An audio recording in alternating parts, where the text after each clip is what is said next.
Trigger warning. Mentions of deceased family members, weapons, mentions of OCD, blood, NSFW content. Chapter 10. Ignorance is bliss. Dash. This chapter starts quite NSFW-ish, so if you wanna read everything, hit the link in the info box. One thing is becoming abundantly clear. Kayumi loves kissing.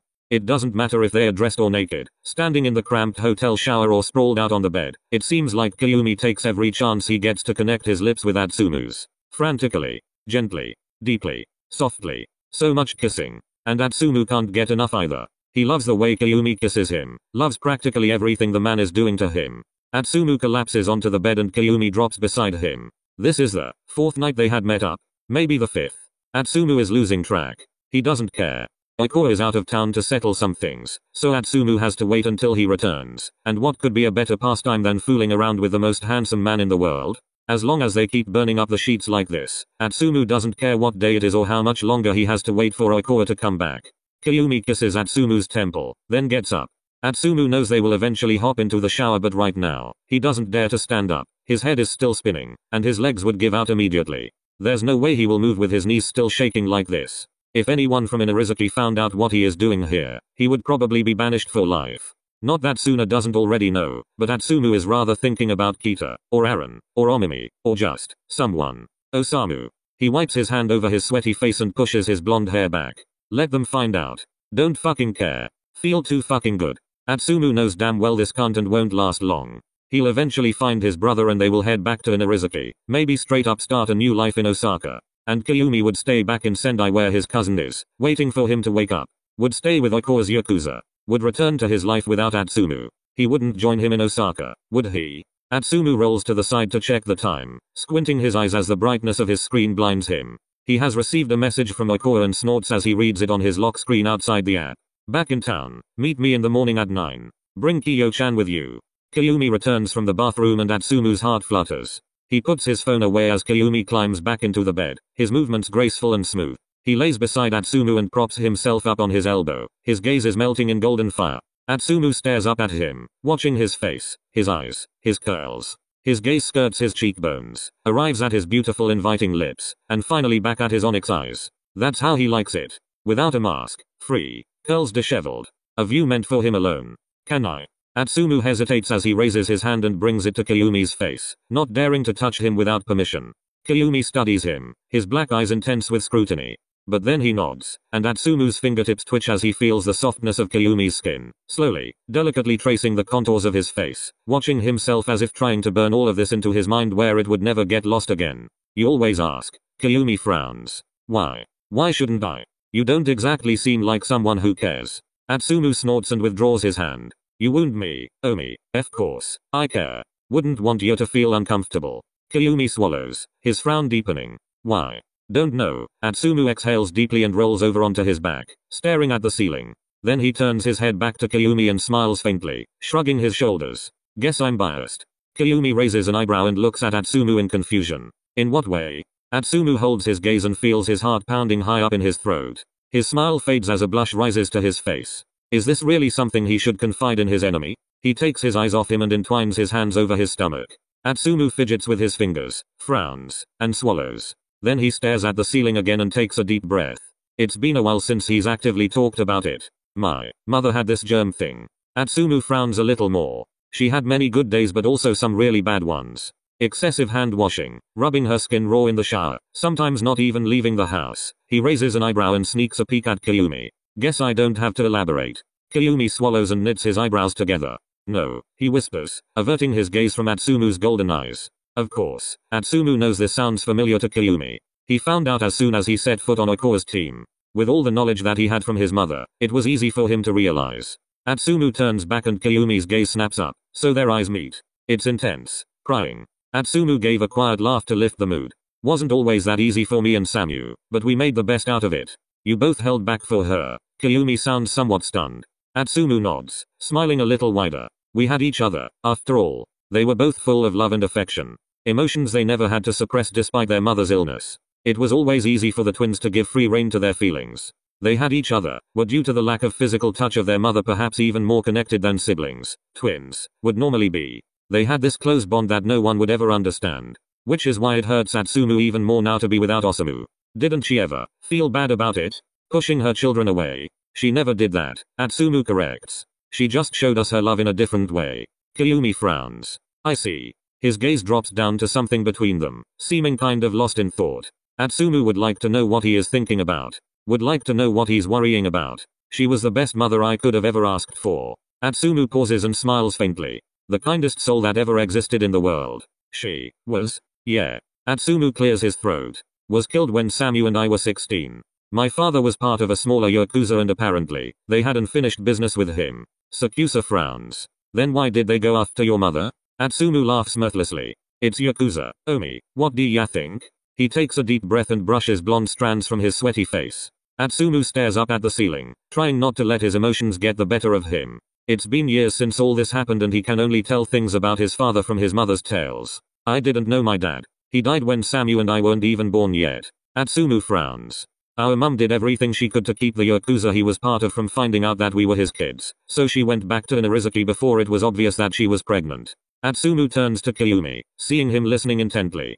They didn't know where she was from, didn't know anything about her true background, so she was able to escape and protect us. She trained us so we could defend ourselves, taught us everything we needed to know about the assassin's life. We were safe until these bastards found her and well, they eliminated her. We've been with Kita-san when it happened. Kayumi presses his lips together. I'm sorry. Atsumu stares into his eyes and can tell he means it.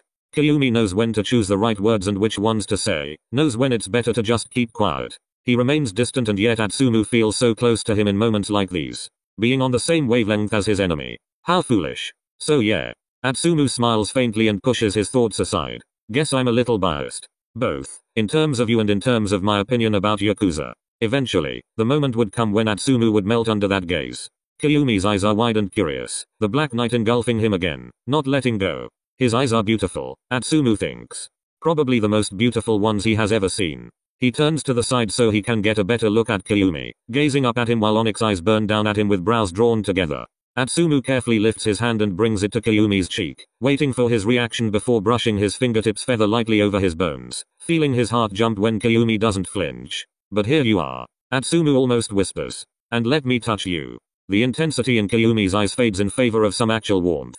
He slides a hand up Atsumu's chest, burning him with his soft touch and gently playing with the crescent moon charm of his necklace. Atsumu's eyes are wide open. We've both been around long enough by now that I know how you tick. You keep your hands to yourself most of the time. So, there's almost nothing that could bother me about it. It's actually a habit from the past. Atsumu keeps his hands hidden in his pockets most of the time to prevent touching something poisonous, to prevent showing his next move, to prevent getting exposed. By now, maybe also a little bit to prevent Kayumi from feeling uncomfortable because of him.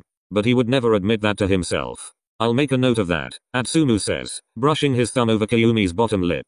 Kayumi gently swats it away, letting go of Atsumu's charm. He leans down and presses their lips together, kissing Atsumu as if it could be mistaken as a sign of sympathy or gratitude. One day you're gonna be the death of me, Omi. That's what I told you. Kayumi smirks and Atsumu's already quick heartbeat moves faster. Tell me. Atsumu sucks in a sharp breath as Kayumi lunges for his neck. Tell me how you plan to kill me. Kayumi flashes a grin against Atsumu's sensitive skin and licks it before sucking in a hickey and letting Atsumu wriggle underneath him, throwing his head back and obviously enjoying what Sakusa is doing to him. I'll break you. Kayumi works his way up Atsumu's throat with open mouth kisses, abandoning his grip on his hips and digging his fingers into short blonde hair. Kayumi murmurs something on his way up to his chin that makes Atsumu's lips automatically fall apart, deep breaths leaving his mouth. Kayumi's hot breath collides with Atsumu's sensitive skin, shivers running down his spine as he whispers in his ear. Atsumu opens his eyes once their lips almost meet again, looking into Kayumi's smug face as he asks, so? He smirks and cocks a brow. What do you say? Atsumu chases Kayumi's mouth and kisses him, arching his back to press himself closer, to hold each other tighter.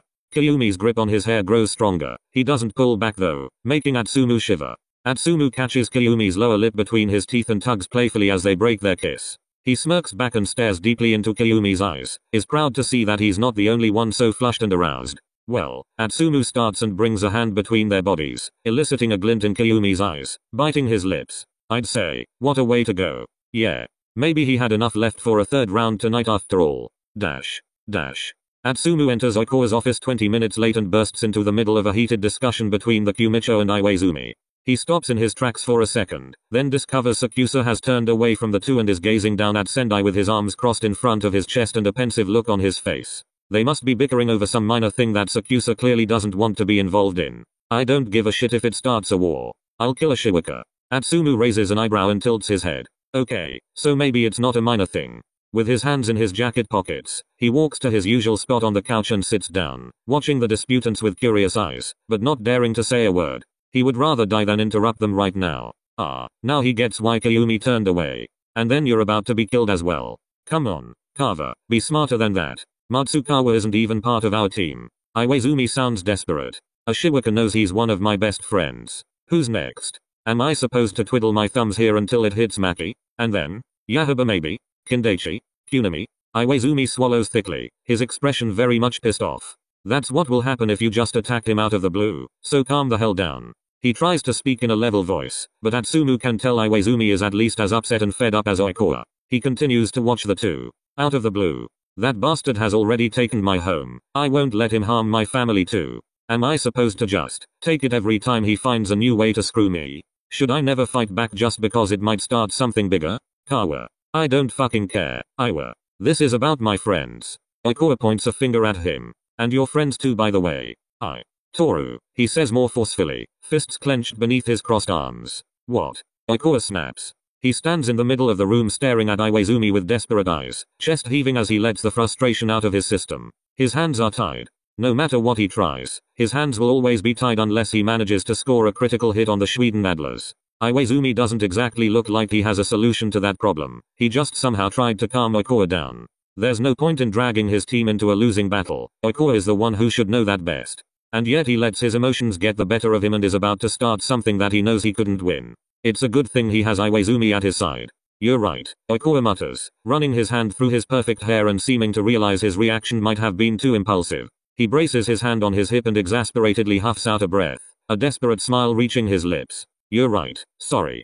Atsumu can tell Oikawa is annoyed by whatever happened and frustrated that he can't do anything about it. Oikawa takes a deep breath and seems to have calmed down, smiling now at his little outburst, though his smile seems distressed. He turns to Atsumu and nods at him. Thank you for coming, Atsu-chan. He forces that smile on his lips, but it's fake. So fake. Sorry for the little outburst. Ashiwaka still manages to drive me insane. Atsumu snorts and then mutters under his breath. Not just you, but no one catches it except for Kayumi maybe, who briefly squints in Atsumu's direction after the words left his lips. What happened? Atsumu then asks, a tad louder. Exhausted, Oikawa sighs and pulls a cigarette out of his jacket, lights it, and walks over to Iwaizumi to hand him the pack. He doesn't hesitate to take one as well. One of my best friends got shot in an argument with one of Ashiwaka's men. Atsumu's eyes widen. Shit, is he okay? Oikawa nods. Yeah, he's okay. He was lucky it was only a graze on his arm, but still, it could have been much worse. Atsumu hums sympathetically. He would be furious if this had happened to one of his friends. Ashiwaka knows about the incident and doesn't exactly plan to do anything about it. Oikawa continues. Seijo is no longer mine and my friends are not part of my Yakuza, so that bastard thinks there is no reason to punish that son of a bitch. Atsumu can tell how frustrated Oikawa is. He would be too. Oikawa laughs humorlessly, then mutters, although he knows exactly how much they mean to me. Is that why you were gone for so long? It wasn't meant to sound reproachful, even if it just did. Oikawa nods. Yes. Matsukawa had some information for me, then the incident happened, and I've been dealing with Ashijima ever since. And what do ya want from me and Omi now? Atsumu raises a brow. He already suspects where this is going. Oikawa wouldn't have called them here just to tell them this story. At best, he wants Atsumu and Sakusa to kill Ashijima, and honestly, Atsumu wouldn't hesitate for a second. The Kumicho squints his eyes and watches Atsumu from head to toe. He blows the smoke out of his lungs and stubs out his cigarette on the ashtray of his desk. Then he crosses his arms and turns his attention back to Atsumu. The guy's called Okamura. Actually, I wanted us both to teach him a lesson, but Ashijima is still in Seijo and Iwa-chan is scared I'll mess with him. I'm not scared, I just know that you'll definitely do it. Whatever, Oikawa waves him off. Since you're not part of our team Atsumu, I'm asking you to take the job, and since Iwa-chan doesn't trust me or you, Kayumi will make sure that our only target remains Okamura. Oikawa rolls his eyes and Atsumu snorts. I wouldn't mind getting rid of Ashijima as well. Oikawa grins wickedly. And that's exactly why I wanted the both of us to go. I'd still rather you just call it off and let it be, Kava. And look like a sissy? I won't let him treat me like that, Iwa-chan. I don't know how many times I have to tell you that. Iwaizumi sighs, probably having realized that Oikawa can't be stopped from his plan. He is a stubborn man. Once he has set his mind on something, he must follow through. Atsumu is amazed that Iwaizumi even managed to convince him not to kill Ashijima because Atsumu could absolutely understand the desire to do so. So? Oikawa asks, raising one eyebrow. What do you say? Atsumu stares up at him. What's in it for me? He knows he is not in a position to ask this question. Up until now, Atsumu was the only one who benefited from their deal. Oikawa has not once demanded anything from him, while Atsumu has been showered with hints and information about his brother that he could only get from Oikawa. Yet again Oikawa has something to offer him. Matsukawa had information for you, Atsu-chan. The statement is enough for Atsumu to know this is about his brother. He nods, looks at Oikawa with widened and wavering eyes. So, what's the plan? Oikawa grins. This time satisfied and excited. If there was one thing Atsumu and Oikawa had in common, it was their mutual hatred for the one and only Ashijima Wakatoshi. The plan is to rough up Okamura, to show him that Oikawa's friends are not to be messed with, to teach him a lesson. Atsumu is not supposed to kill him, but he doesn't need to be gentle with him either. And since Atsumu is the one who does the job, Ashijima can't hold Oikawa responsible for whatever will happen to Okamura. Atsumu isn't part of his team. He can do whatever he wants. So, if the Adler's Kumicho were to intervene, then this incident has as much to do with Oikawa's Yakuza as Okamura and Matsukawa's dispute has to do with Ashijima's Yakuza. And since Kyumi will accompany Atsumu, it is guaranteed that nothing will happen to him. Oikawa Toru is one sly fox. After going over the plan, Oikawa dismissed Iwaizumi and Sakusa so the two could discuss other important details. Meanwhile, Oikawa told Atsumu to stay so he could pass on the information from Matsukawa. But instead of coming up with it right away, they first lapse into gossip about Ashijima Wakatoshi. I can't believe what a fucking asshole he is, Atsumu grumbles. Oh, I do. Oikawa snorts. He thinks he's the greatest, like everything he does is the best. Like everything he says is right, Atsumu adds. Like he owns the world. Right. Oikawa agrees in a high-pitched voice. Cocky bastard, he mumbles and leans his ass against his desk, arms crossed in front of his chest. Do you know what he said to me when I lost Seijo? Atsumu stares curiously at Oikawa and raises an eyebrow, indicating that he is waiting for him to answer. That this is what I get for my worthless pride, just because I never wanted to ally with him. Oh my god, Atsumu smiled. Why didn't Cha kill him? Oh, Oikawa laughed. Believe me, if Iwa-chan hadn't been there, I would have. So why did he stop you in the first place? Seijo was just as much his home as it was yours, wasn't it? Oikawa chuckles and puts his hands on his hips. Because Iwa-chan is the more reasonable out of the two of us. Atsumu now stares at him with both eyebrows raised, giving him a look that indicates that this does not explain at all why Ashijima Wakatoshi is still very much alive. Oikawa chuckles again and lights a cigarette, taking a deep drag. He wanted to screw me over, Oikawa starts, exhaling the smoke. Ashiwaka wanted us to share Japan, to operate together in all districts that are important for the likes of Yakuza. He wanted us to work together so that we would be the strongest. But allying with him would mean having to work for him and not with him, Atsumu concludes, and Oikawa nods, flailing his hands. This man is a literal ass. There is no way in hell I would work with him, let alone for him. He knows you're good at what you do. Ashijima especially knows how to use people in his favor. Oh, he fucking does. How come you really never killed him? I bet you had more than just one chance to do that. Oikawa shrugs, squints his eyes, and releases the smoke from his lungs in one drawn-out breath. His gaze lingers for a moment on the view over Sendai before turning back to Atsumu. He smiles pissed off, huffing a laugh. As much as I hate him, Oikawa's expression turns sour. As much as I loathe him, Ashijima is a good leader. There's hardly anyone who can handle as many kinds of people as he can. And yes, I know what you're thinking. Yako, the turmoil in Dotonbori. Of course there are mavericks, but that's nothing compared to how many of his men remain loyal to him, even outside his Yakuza. Hell, everyone in Shiratorizawa tolerates him without batting an eye. Oikawa doesn't need to tell him twice. Semi, Shirabu, Goshiki, Kyumi. He wants to be the strongest. Atsumu mumbles absent-mindedly. Is that why he wants Omi so badly? Because shit, Kyumi is definitely one of the best. Oikawa looks at Atsumu like a deer caught in headlights. For a moment, his movements freeze, scrutinizing Atsumu's face as if trying to find something. Seemingly having done so, he takes the cigarette from his mouth and blows the smoke aside. The light mood, while they were complaining about Ashijima, has long since faded. I already mentioned to you Kyumi has family in Tokyo, that his mother still lives there, remember? Atsumu nods. Oikawa continues. While he grew up over there, Ashijima grew up with his father in Miyagi and Shiratorizawa to be more specific. Atsumu remembers that. Hinata told him about it when Atsumu visited him in the hospital. He didn't go into much detail, but at least he clarified why Ashijima is wordlessly tolerated by so many people in Sendai, even though it's Oikawa's territory or at least most of it. Sakusa's and Ashijima's family have always been close. Their mothers were good friends, which is why they saw each other pretty often as children and practically grew up together. Oikawa stubs out the cigarette. Ashiwaka's mother was the Kumicho of Tokyo's Yakuza, but he used to live only partly with her and partly with his father, Takashi Utsu, because they had broken up.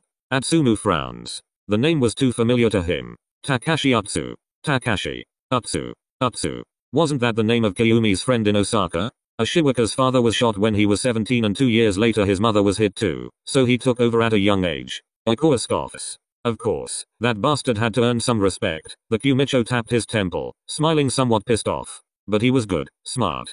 He had the Schweden Adlers under control faster than anyone had ever managed before and united multiple prefectures in the blink of an eye. There's a reason why he has so much power these days. If Ashijima's father had been dead for years, that meant the apartment, the underground garage, and the fancy cars in Osaka had to belong to the Kumicho himself. That he allowed Sakusa to keep things, clothes, a motorcycle, a fucking sniper rifle at his place and granted him to come and go as he pleased, even though Kiyumi is part of Oikawa's Yakuza. Atsumu leans forward and spreads his legs. He props his elbows on his knees, clenches his fists in front of his face, and deepens his frown.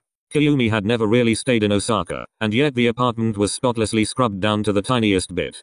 Kiyumi rarely operated beyond Miyagi or Tokyo and yet knew the pin to Ashijima's apartment. Atsumu closes his eyes and sees images he thought he had long since suppressed. The palm on the small of Kiyumi's back. The way it didn't bother Sakusa in the slightest. The faint blush as Ashijima stared at Kiyumi's lips. Ah, shit. A few years ago, there was an incident in Tokyo in which most of Kiyumi's family died. The only ones surviving were Kiyo-chan and his mother. Oikawa props his palms on the edge of the desk behind him and glances at Atsumu with slightly raised eyebrows. That was the first time Ashiwaka asked him to join him.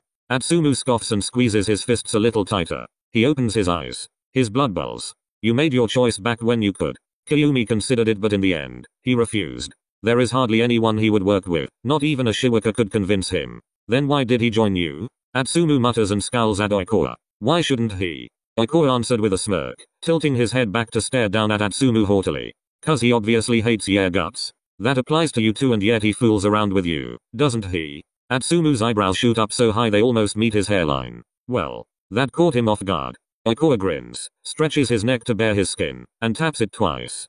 Atsumu feels the blush rise to his head and unconsciously places a palm on the spot Oikawa hints at. A hickey. A very obvious one at that. It's not that he would be embarrassed if someone found out he was hooking up with Sakusa. Hell no. Kiyumi is hot as fuck and definitely a jackpot. It just feels forbidden. After all, they're nowhere near anything that they could call friends. No, they're enemies. That's probably the only label that suits them. And yet Atsumu can't shake off certain feelings he shouldn't harbor for someone like Kiyumi. I want you and as much as you hate me, I know you want me, too.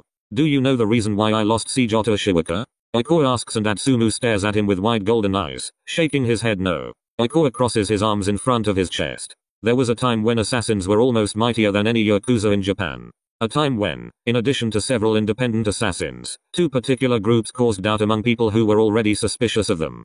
Oikawa stares at Atsumu with a raised eyebrow. The latter leans back and crosses his arms in front of his chest too, legs remaining spread. Yeah, talking about an Inorizaki. On the one hand, yes. Oikawa nods. Then, ever heard of Itachi-Ayama Institute? Sure thing. They're like S-tier assassins. Atsumu answers and frowns. Or rather used to be. So, you heard about the incident? Atsumu nods, thinks. The one where practically all of them were eliminated? And then huffs, lifting one eyebrow. Of course. Who hasn't? It was years ago.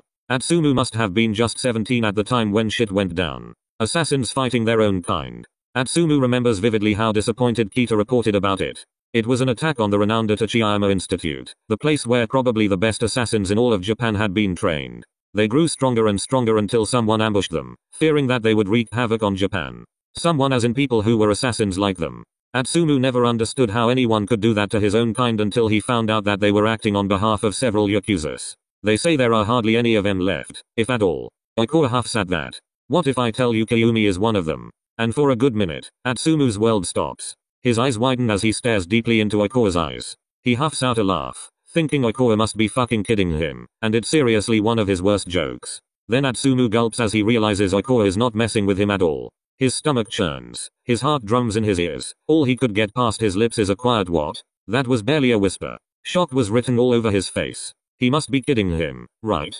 Kiyumi used to be an assassin at Itachi-Ayama Institute. The incident that happened back then killed his father, his brother, and his sister. Oikawa crosses his arms. His mother must have suffered from some sort of traumatic shock, so she's currently staying in a nursing home. Ashijima and his mother immediately offered their help. Atsumu blinks a few times. He can literally feel himself turning pale. It makes sense. It explains so much that Atsumu had previously put off as Kayumi's luck. No one who wasn't an assassin could move as quietly and gracefully as Kayumi. Even Atsumu could learn a thing or two from this man. No one who wasn't an assassin could have used Osamu's knife with such ease, much less made such a clean slice to the throat. No one who wasn't an assassin would be so good at keeping a low profile while doing a flawless job. And then Atsumu remembers Kayumi's clothes when they were in Osaka. He looked like an assassin because he fucking used to be one. The neon green matched the colors of Itachi-Ayama. Atsumu should have known. The combat gear, that could store so many weapons, the easy way of wielding knives. He must have been a natural with a katana as well. And now Atsumu's blood starts to boil. A spark of anger is about to become a blazing flame. Assassins are all the same. Only ever thinking of their own interests. Weren't those Sakusa's words? How could he say such a thing when he himself was one of them? How could he despise assassins so much when being one was also a part of him? How could he think Yakuza were so much better when they were the ones to blame for Itachi-Ayama's downfall? Atsumu doesn't understand and it makes him angry. She suffers from some kind of amnesia. I guess she's mostly repressing her memories. She thinks her family is still alive, often confuses Kayumi with his brother. Oikawa sighs. Atsu-chan, I meant it when I told you not to be too hard on Kayumi. Atsumu cannot answer Oikawa. He cannot even look him in the eyes. He knows that everything Kayumi experienced must have been terrible. He can even somehow better understand why he is the way he is. But why does all this annoy him so much? Why does he feel somehow betrayed? He shouldn't care, right? He shouldn't care about any of this. So why? Kayumi had to eventually walk a lone road after once again almost losing the last remaining family member. The only one left must have been that bastard of Akumicho. Ashijima? Atsumu asks pissed off. No, Oikawa replies. A cousin of his, ever brought him up to you? Yeah. Atsumu's gaze is still averted. He mentioned him once, told me he got shot and that he's in a coma or whatever. Oikawa sighs. You should know his cousin never liked Ashijima. He was the reason why Kayumi refused to join him. This made Atsumu look up, his eyes still wide open. He advised Kayumi not to join, because he could see through that bastard, could see that he had bad intentions with him. You can imagine how much that pleased Ashiwaka. Atsumu huffs. He thinks about Kayumi telling him he would get along well with his cousin and Atsumu starts to understand why. He's grateful to him in a way, that he at least warned Kayumi not to join that crick. All of this is still confusing, though. Atsumu doesn't know if he's upset or angry. When Kiyo-chan's cousin was shot, they were on a mission in Seijo upon Ashijima's request. Kayumi let me know about it. He had been good friends with Iwa-chan for a long time and wanted our consent first. Oikawa explains. Atsumu frowns. Why did they take the job in the first place? I thought Omi didn't work for Ashijima. He felt obligated to him. For everything he did and still does for his family, especially for his mother. Atsumu's stomach churns. He doesn't like Kayumi's dependency on Ashijima at all. And then he has those images in front of his eyes again. The faint blush on Sakusa's cheeks. The look he gave Ashijima. He sees it over and over and over again. It makes him want to punch a wall. Atsu-chan. Oikawa starts. His cousin is in a coma because he got shot. Atsumu frowns. Told ya, I know. And if I remember correctly, there were some missions in which even you picked up a gun. Hardly any. Atsumu swallows thickly. What are you trying to tell me? His heart throbs. Oikawa scrutinizes his face. That very wound his cousin got admitted for, was a bullet shot straight out of your own gun. Atsumu stares with unblinking eyes and the seconds pass. 1, 2, 3. That shot was fatal. Atsumu looks Oikawa dead in the eye. There wasn't a gap in his ability to fill it with doubt. Atsumu hasn't forgotten a single one of his targets. All of them have been and will be special enough in their own way, making it easy for him to remember each of them. However, his brain cannot recall a single memory in which one of his targets escaped with his life, except his last big one maybe. The one in whose mission Osamu got lost. His body goes rigid, remembering an icy, cold blue gaze. The vision had been blurred by the heavy fog that had settled around them, but Atsumu would never forget how Myosis pupils stared right back at his very own dilated eyes, both seeming hungry to kill. Oikawa couldn't possibly be talking about the last target Atsumu laid his eyes upon, the last person he pierced his very last bullet through. He can count the number of times he has favored a weapon over his katana on one hand. And hardly anyone may know, but he is good, damn good at handling a gun. Atsumu doesn't miss and he certainly doesn't leave any job unfinished. Even if he had been knocked out ice cold afterward, Osamu would have stepped in and finished the job for him right away. Kayumi's cousin can't possibly be any of his previous targets. Oikawa must be blatantly wrong. So, the name Komori Motoya wouldn't ring a bell? Oikawa questions menacingly, tilting his head. Atsumu's blood turns cold. He mutters, "You're shitting me. It's him. You've heard of him. There's no fucking way." "Yeah, I have. Because yes, Atsumu knows that name well. As he fired the shot, he was hit by Komori's partner at the same time, a grazing shot that left him with the only visible scar on his body, a very open wound. Osamu dragged his brother to a side alley as Atsumu passed out. When he woke up, Osamu was gone. Atsumu could not tell who Komori's partner had been at that time. He knew he had someone in tow. Kita had warned them, after all, and it was the reason he traded his katana for a gun. The fact that Kyumi is supposed to have been the one who shot Atsumu pulls the rug out from under him. Kyumi, of all people, who got so close to him. Kyumi, of all people, for whom Atsumu's heart beats faster even if it's against his will. Atsumu closes his eyes and takes a deep breath. It could have been anyone. Why did it have to be Kyumi? The fact that 4 assassins fought each other in Seijo didn't exactly ease my people's minds. Oikawa explains further and lights a new cigarette. Atsumu gets up and brushes a slightly shaking hand through his hair. He walks to the floor-to-ceiling windows and stands on Sakusa's usual spot, looking down on the city of Sendai and taking another deep breath. There's a lump in his throat, making it hard for him to breathe. His heart is beating way too fast, and he can't get it under control. A sinking feeling spreads through Atsumu's stomach, his mind struggling to keep a cool head. It would be so much easier to just start panicking. This is not good. Atsumu scoffs. This is a fucking disaster. Fuck, Atsumu mutters under his breath. His eyes are burning. All that comes to his mind is Kyumi's face. The pain and clear hurt expression he had while squeezing the words out for Atsumu, explaining the state of his cousin, hospitalized. It was obvious Kyumi missed him. It was obvious he would take revenge. Atsumu is the reason why Kyumi's cousin is in a coma. His eyes widen. He feels incredibly sick as he realizes what exactly this means. Atsumu is the reason why Kyumi's cousin hasn't woken up for 2 years. The reason why his own twin brother went missing. The reason why Kyumi is all on his own. The reason for all their misery. Just how much blame can a person shoulder? You're so gorgeous, Atsumu. Oh, he's not. He's anything but that. Atsumu's chest tightens. His body starts to tremble. A missed shot from the very gun he swore he won't ever use again, making a full circle to ruin what Atsumu spent months building between him and Kyumi. Don't fall in love, Suna put in his words. But what if it was already too late for Atsumu? He's such a fool. And it is what it is. It's exactly those who deserve it the least, those who are loudest, that get the most attention. Oikawa flicks the ash from his cigarette. Those who were already skeptical became even more so, and Oshiwaka, the knight in shining armor, promised to help them get rid of the assassins if only they would join him. Atsumu clenches his hands into fists. His body doesn't stop shaking. I'm not the type to keep people in my territory against their will, so I offered them to split off from me, and the wrong people saw fit to join Oshiwaka. It's obvious Oikawa only did that because Seijo means too much to him to let a riot start that he would eventually not be able to control, and that could mean he would lose his friends and family. Atsumu gulps. You can't tell Kyumi about this. He doesn't have the right to ask this. The thought of Kyumi finding out, however, eats him up. The possibility of having to fight him in earnest makes his stomach twist. This is the worst possible outcome for carrying out a mission. Oikawa's look changes to something more sympathetic, as if he can sense Atsumu's fear. And what will you do when you find your brother? You assassins are obliged to carry out your missions or you will pay with your own lives, and we have no idea how Osamu is doing. What if he is too weak to defend himself? Atsumu's fingers are trembling. Every cell in his body is about to explode. Let me make this clear, Atsumu. I'm not the one you have to worry about. Oikawa starts to rub salt into your gaping wound. The reason you're losing your sanity over Kiyo-chan finding out is none other than Oshiwaka. Atsumu frowns. What does he have to do with this? Oikawa sighs. No one wanted Komori's death more than he did. The only reason Kiyo would refuse him was solely his cousin. The Kumicho elaborates. Wakatoshi became greedy for Kyumi, an assassin who fit perfectly between his fingers to control and use in his favor. No one but his cousin could sharpen Kyumi's brain enough to reject the obvious trap of being used like a killing toy. So what better way to get rid of him? Instead of making himself suspicious, he hires Inarizaki, hires you, to kill Komori. He's the little bit of family I have left. Atsumu grits his teeth. You could have told me all of this a little bit earlier, don't you think? He can never tell Kyumi that he is responsible for his cousin's condition. He can never confess to him that they fought each other 2 years ago. He can never tell Kyumi that he's the one responsible for Atsumu's scar. Atsumu swallows thickly. Kyumi has just begun to trust him, to open up to him.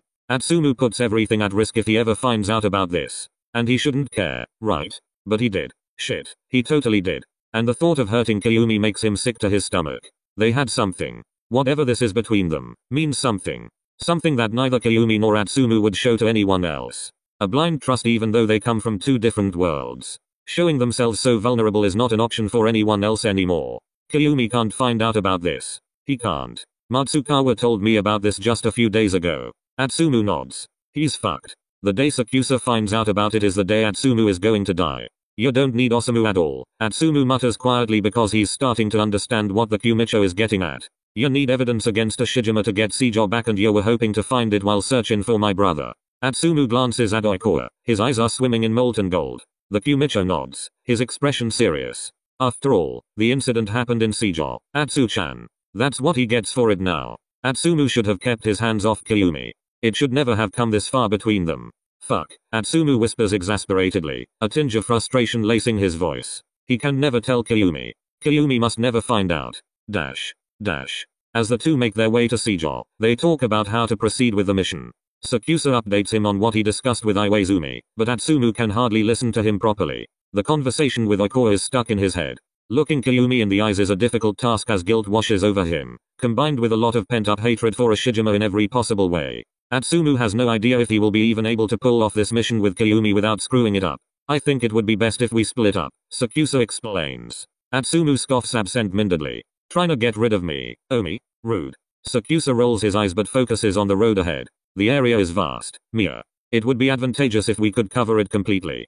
Atsumu musters up the courage to stare at Sakusa's side, questioning his decision to keep the secret that they have met before, that he is responsible for his cousin's condition, locked to his heart but deciding that he has no other choice than doing so. His gaze glides over a handsome face that is covered by a black mask, over long black eyelashes that curl upwards, twin moles over a perfect eyebrow, over dark eyes that are so dangerous. There's no way he would forgive him. Not Atsumu. He doesn't know exactly how to label whatever this is between them. He can't exactly define it. Atsumu knows that he shouldn't care about Kyumi at all, that he's his enemy, that he'll probably have to kill him one day. But for some reason, just the thought of it makes him nauseous. For some reason, Atsumu is afraid to tell him about the conversation he had with Oikawa, not because he fears for his life, no. But because it would mean he might lose Kyumi, and that's something he doesn't even want to imagine. He wants to argue it's better if they stick side by side, but the words seem to die in his throat and don't get any further. Atsumu is quieter than usual. He knows that. He knows he's not acting like his usual self. But every word he squeezes out of his lungs feels like he's lying to Kyumi. He swallows thickly and tears his gaze away. He can hardly look at Kyumi. How is he supposed to work with him? Okay, Atsumu breathes, managing to keep his voice steady. We can do that, he forces himself to say, clearly bothered by the idea for more than just one reason. Then again, maybe he won't screw up the mission if he doesn't have him anywhere close. Kyumi watches him out of the corner of his eye and notices his quiet demeanor. What? Scared that you're going to miss me? Atsumu snaps his head toward Kyumi, wide golden eyes glancing into onyx ones. Oh, if he only knew. If he only knew how much Atsumu fears missing him. If he only knew what these words trigger in Atsumu. If he only knew what Atsumu had done. Don't worry, it won't be long before we meet again, Kyumi teases in a poor attempt to lift the mood. Atsumu swallows again and forces his gaze out to the window. He needs to stare anywhere but at Kyumi. He can't look at him. Not when he is so conflicted. Kyumi might find out. Kyumi will find out. Sure, Atsumu replies in a clipped tone, words now finally daring to spill. It feels wrong. All of this feels so wrong. Kyumi frowns but doesn't comment further. Skeptical glances keep landing on Atsumu, but Sakusa remains silent, not pushing it. The car ride is eerily quiet, except for the purr of the engine and the glide of the wheels over the smooth road. Atsumu's thoughts spiral endlessly. The question of why never seems to be answered. Atsumu knows the minute he finds Osamu, they will have to finish the mission to kill Komori Motoya or it will backfire on them. Especially with the knowledge that Ashijima is responsible for this job. He will not let the twins rest, even less so ever since he saw Atsumu with Kyumi. And Oikawa is right. Atsumu has no idea what kind of condition his brother is in. If he would be perfectly fine, he would have broken free long ago. Osamu has always been a monster in that regard. So Atsumu will have to decide sooner or later. Will he choose his brother, the little family he has left? Or does he choose Kyumi, the man he should hate to the marrow of his bones? Isn't it ridiculous to even ask himself this kind of question? The answer should be obvious. Except it's not. If, while searching for Okamura, you run into Ashijima, you contact me immediately. Got it? A twinge runs through Atsumu's chest. Why? He asks, voicing only one of the many questions that are running through his mind. Do I seriously need to answer that for you? Atsumu huffs and turns back to Kyumi. Worried I'm gonna kill him? You know that you're easily provoked by Wakatoshi, and Oikawa instructed me that nothing can happen to you as long as we are looking for your brother. So yeah, I'm a little worried, but it's rather about you screwing things up and me having to fix them. What? 'Cause you two think Ashijima has even the slightest chance to harm me? Atsumu laughs mockingly, his blood is boiling. Kyumi has seen him fight. How can he still underestimate him? Kyumi frowns harder. If you even try to lay a finger on him, his men will kill you, Atsumu. We are in their territory. Your life doesn't matter to them. And so what exactly are you gonna do about it anyway, huh? Atsumu crosses his arms in front of his chest and turns his body to Kayumi, the fire in his eyes starting to flare up. Please, Omi. Enlighten me. Why is your presence supposed to stop him? Why does everyone tolerate you? Why is he allowed to lay his fingers on you? Because I know a Shijima would be willing to negotiate with me. Negotiate. Atsumu interrupts Kayumi and scoffs, huffing out another humorless laugh. Why would he even consider that? He's my friend. Atsumu's gaze turns dark. The mocking tone now changes to pure irritation. Yeah, what? Kayumi can't be that naive. How can he not see that a Shijima is just using him? How can he not see that a Shijima is only acting in his own interests? How can he not see that a Shijima doesn't care about him? That this isn't what friendship should look like? How can he call him his friend when that bastard almost killed his cousin? When he almost took away the last bit of his family? How can Kayumi be that naive? Atsumu balls his hands into fists. Why did it have to be Kayumi? Why? He treats you like trash, and you're telling me he's supposed to be your friend? Kayumi frowns and glares at the road. The car slows down until it eventually stops. Although he is visibly raging inside, he parks his car calmly and quietly on a side street. Kayumi kills the engine, then mutters under his breath, he doesn't treat me like trash. Bullshit, Omi. He's using you and you're letting him. We do each other favors, so what? Sakusa's grip on the steering wheel tightens. That's the basis of any friendship. You're fucking delusional. Atsumu drops back into the seat with a scoff and shakes his head, turning away from Kayumi. You don't take shit from anyone, but when it comes to a Shijima, you act like a fucking lapdog. Atsumu rips the door open and gets out of the car. He has to leave this place. He has to get out of here before he ends up doing anything, saying something, that he better shouldn't. The fuck is your problem, Mia? Kayumi's tone is frustrated. He slams the door shut as soon as he, too, is standing outside. A cold wind sweeps through the alley. My problem. Atsumu tears his gaze to him, stops for a moment but then circles the car, and approaches Kayumi. He fists a hand in the collar of Kayumi's turtleneck and the latter lets him. Blazing flames meet hot coals. One look angrier than the other. You are my problem, Kayumi. You and your rotten attitude. Your fucking looks. Your stupid personality. That you let people treat you like that, even though you're worth so much more. That you feel like you have to return something to a Shijima even though you don't fucking have to. That you stick up for him because of whatever reason, calling yourself his friend even though the bastard doesn't deserve you. And it frustrates me. It fucks me up even though it shouldn't. Even though I shouldn't care about you. But my problem is that I'm drawn to you over and over again. That I can't escape you even though we both know that this between us would only lead to a disaster. My problem is that I have so many mixed feelings about us that I know I should get rid of. But I can't. And I don't know if I ever can. And it doesn't make any sense, you know? Because I'll find Samu again and maybe Komori will wake up too and then what? Will we be enemies again? Will you try to kill me then? Because who knows? I might let you. Cause I don't think I could ever harm you.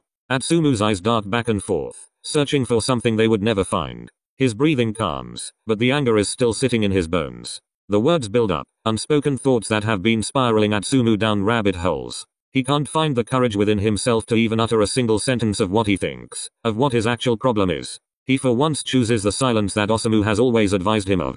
Practice shut in your trap from time to time. It pays off. Atsumu mutters weakly, using Osamu's own words. He lets go of Kayumi and shoves his hands back into his jacket pockets. Atsumu huffs and shakes his head, turning and walking away from Kayumi. He feels Sakusa's confused gaze boring into him, but he can't bring himself to meet his eyes. Guilt swallows him up. Where the hell are you going?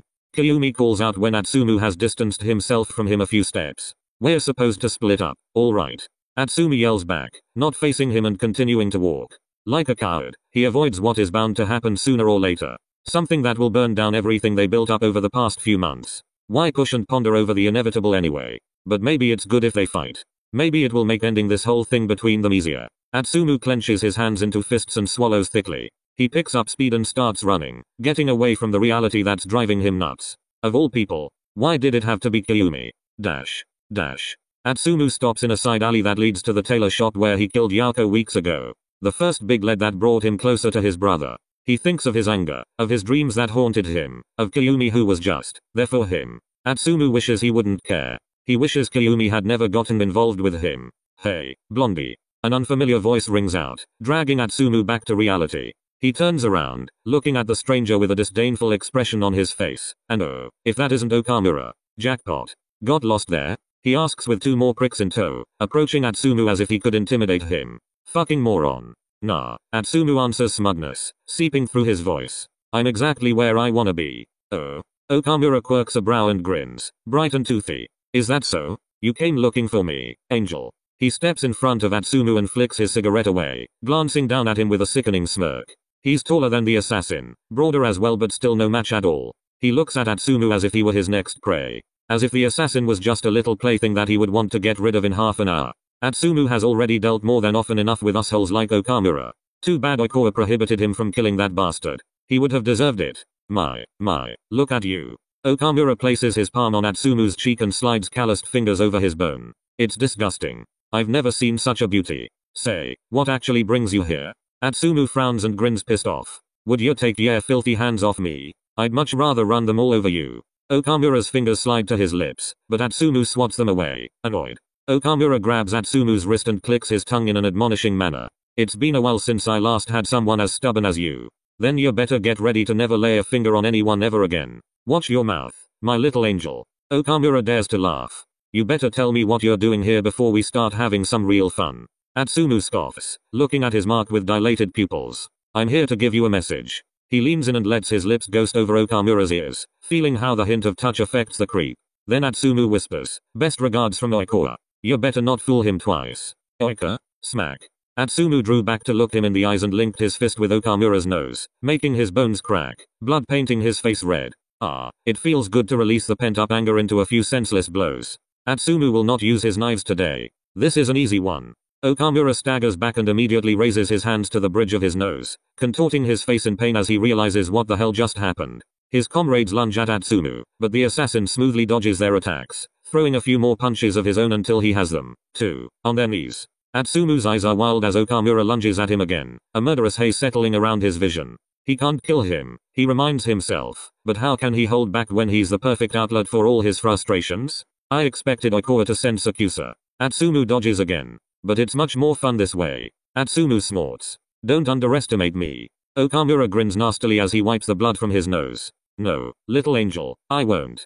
His grin widens, his teeth covered with a thin layer of red. But you aren't Shijima's little toy, so it doesn't matter if I kill you when I'm done having fun with you. The anger is back in full force. Okamura manages to throw a punch. The only one that night. It sends Atsumu staggering back, leaving a nasty cut on his bottom lip. Tasting iron, Atsumu immediately knows it's going to swell. Oh, that asshole will pay for it. Atsumu gathers the mixture of his saliva and blood and spits it aside, wiping his mouth with the back of his hand while giving Okamura a deadly look.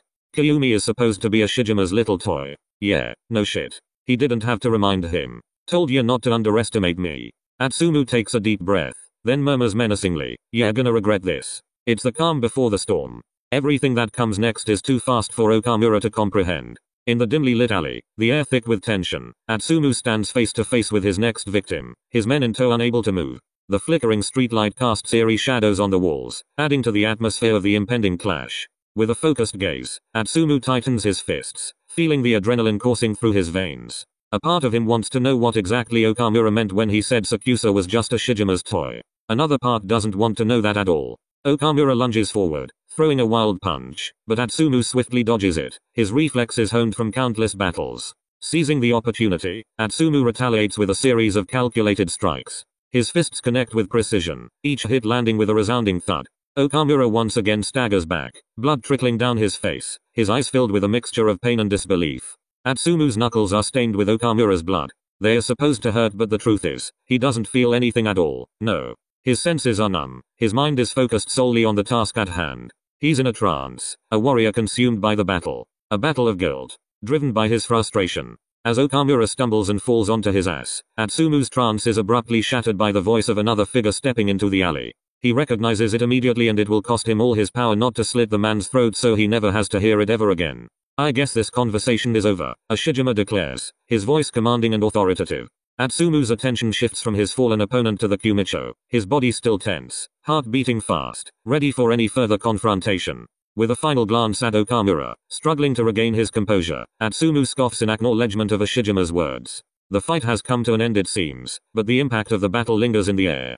Atsumu's knuckles throb, a reminder of the intensity of the fight, but he remains calm, his focus unwavering. The fight may have ended, but the echoes of Atsumu's strength reverberated in the silence, leaving an indelible mark on the night. Ashijima steps between Okamura and Atsumu, doesn't fear the assassin one bit. His presence resembles a testament to the power he possesses. Atsumu knows he should inform Kyumi, but, like hell he will. Mia, Ashijima starts with a stoic expression and, God Atsumu, wants to kill him. Hatred burns in his eyes, a seething fire fueled by a deep-rooted antipathy. As Ashijima's imposing figure looms before him, Atsumu's mind swells with conflicting emotions. The desire to kill, to rid the world of this man who had caused him so much trouble, pulses through his veins. But he knows, deep down, that he can't. There are rules, boundaries he can't cross, no matter how much he yearns for revenge. Wakatoshi-kun, Atsumu says through gritted teeth.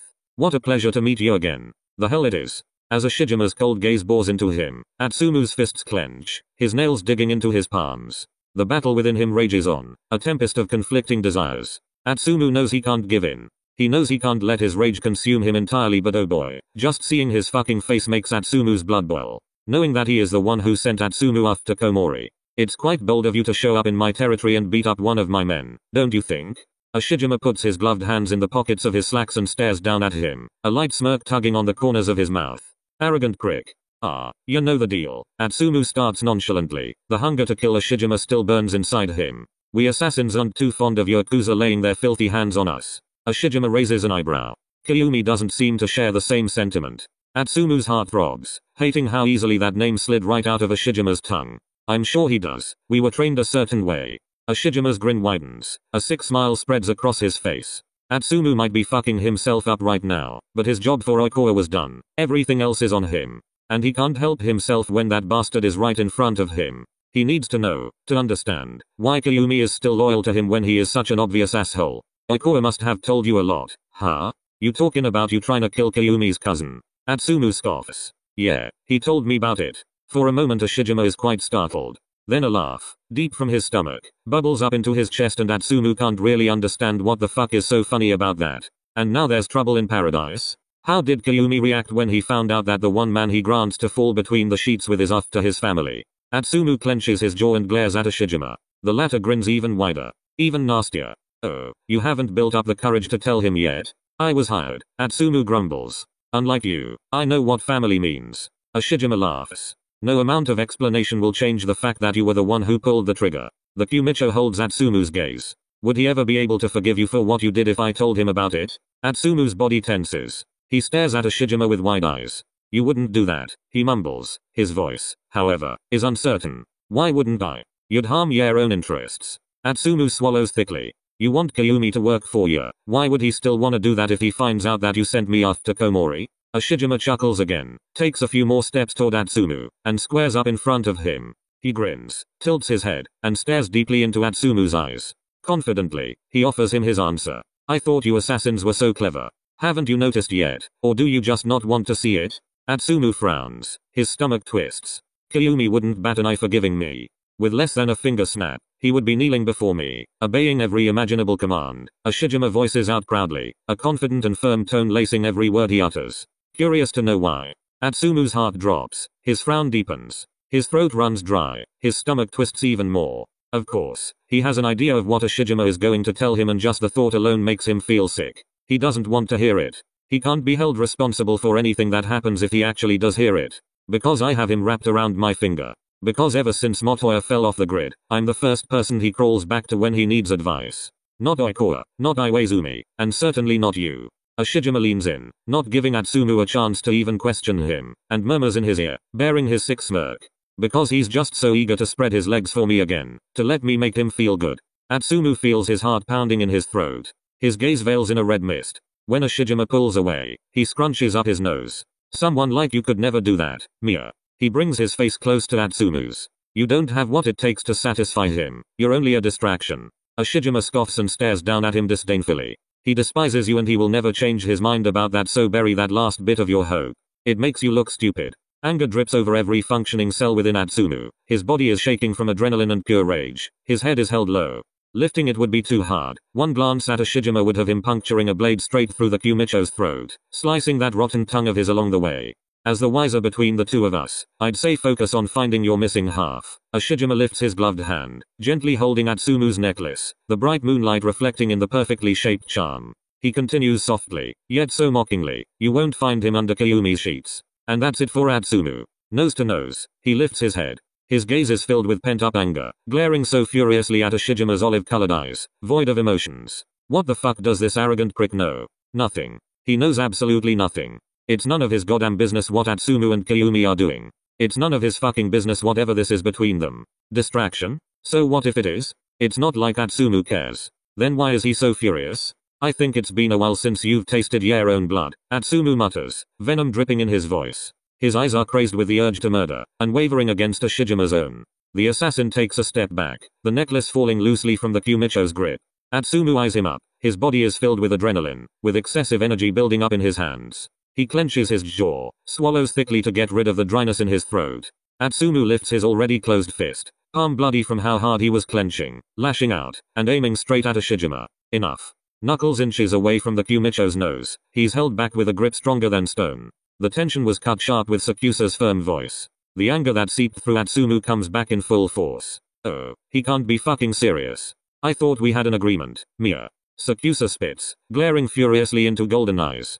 And again Atsumu can't answer him, can't get a word past his lips. Not if he risks being exposed by Ashijima. Oh, he's such a damn fool. Atsumu didn't notice Sakusa. Of course, he didn't. He didn't hear Kayumi approaching them and he can only hope that he didn't overhear their conversation. He must have snuck up on them, or maybe he didn't. Now that Atsumu knows Sakusa used to be an assassin from Itachiama, he assumes the graceful and silent movements are simply in his nature. It makes him angry that Kayumi intervened.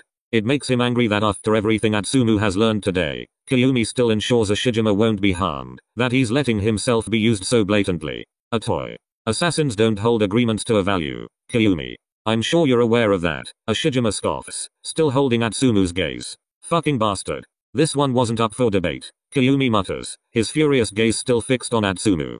Ashijima stands right behind him, his smug face making Atsumu want to hurl. He doesn't miss that Ashijima is meant by this. The agreement not to lay a finger on him. The agreement not to kill him. Even though it was much more a plea from Kayumi. Atsumu has never agreed. I'm the first person he crawls back to. Well, fuck. Is he really? Because why the hell would Kayumi do that to himself? Atsumu isn't blind. He could see Ashijima's presence wasn't really putting Sakusa at ease when they met in Shiratorizawa and he can also see it right now. So what is this between them? Are they still a thing? Is Kayumi with him when he's not with Atsumu? Does he have feelings for? Atsumu yanks his arm out of Sakusa's grip, peeved up by the way Kayumi was once again defending this asshole. He meets his eyes and everything inside him twists. Atsumu isn't any less angry, no. He just definitely feels a sense of jealousy beginning to drown him. Why Ashijima? Why him? Atsumu wants to say something, but his mouth snaps shut. He knows it's better to be quiet before he gets both himself and Sakusa into even more trouble. He shouldn't care, he reminds himself. His fiery gaze meets Kayumi's onyx eyes, a look that could kill turning into something desperate. Atsumu knows Kayumi is just as pissed off as he is. He should also know that all he's trying to do right now might be some damage control. And yet it makes him furious to see how much power he's handing over to Ashijima. Is there any reason you're loitering around here, Kayumi? Ashijima asks, avoiding addressing Atsumu like he isn't right next to him, eyes trained on Sakusa.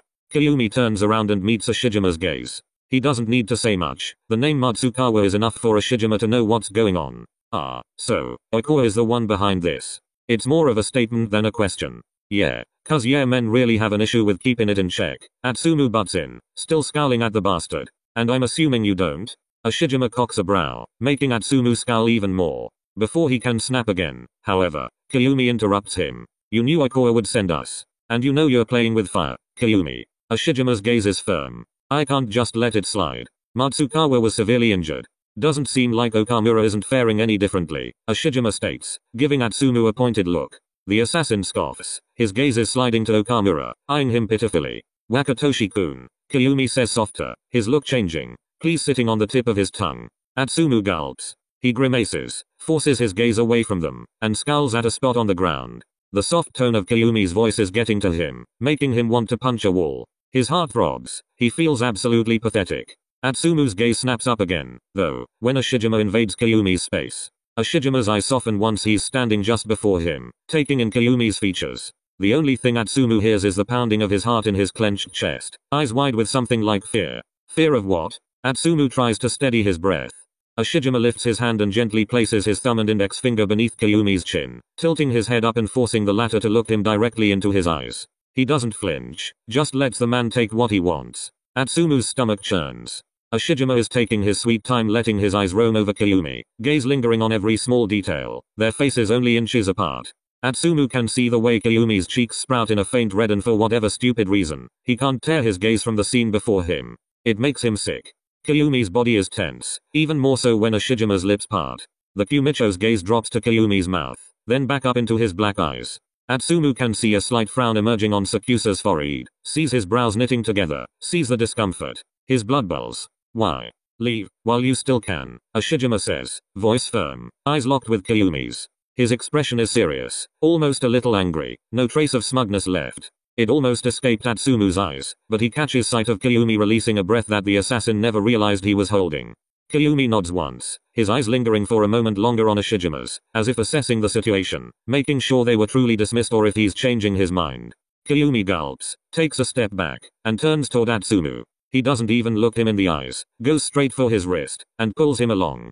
His steps are quick, maybe fearing Ashijima might change his mind any second, sensing this might be just about to escalate.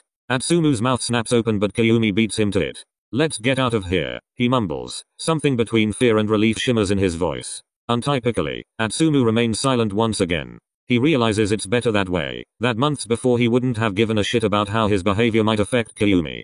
He knows that a lot of things are going wrong right now, that he needs to get certain feelings back under control. But above all, Atsumu realizes one thing. Whatever this is between him and Kayumi, he should never have started it. The last scene includes the NSFW part, so I won't put it up here. Hit the link if to know what's going on in there, and please be careful, the tag mentions of OCD happens here.